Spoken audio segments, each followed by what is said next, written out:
আপনি যতই ভালো করে থাকেন, চলেন, বলেন না কেন,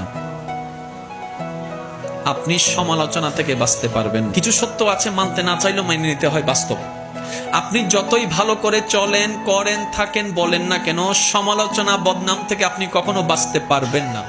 আপনি এর কাছে ভালো হলে দুইজনের কাছে আপনি খারাপ নিশ্চিত হবেন।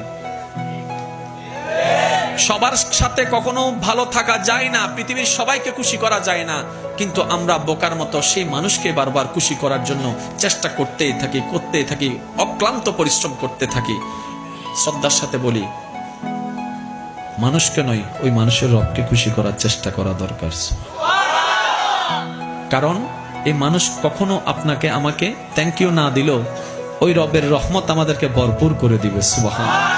তাহলে সমালোচনা, বদনাম আপনি যদি মনে স্থান দেন, আপনার মন বারবার আঘাতপ্রাপ্ত হবে, কষ্ট পাবে। তাহলে যেই জিনিস আমাকে বারবার আঘাত দিবে সেটা আমার রাখার দরকার নাই। সেজন্য সবাইকে শুধু ক্ষমা করতেই থাকবেন। মনে রাখবেন, যে ক্ষমা যত বেশি করতে থাকে তে তত বেশি সুখে শান্তিতে থাকতে পারে। সুবহানাল্লাহ।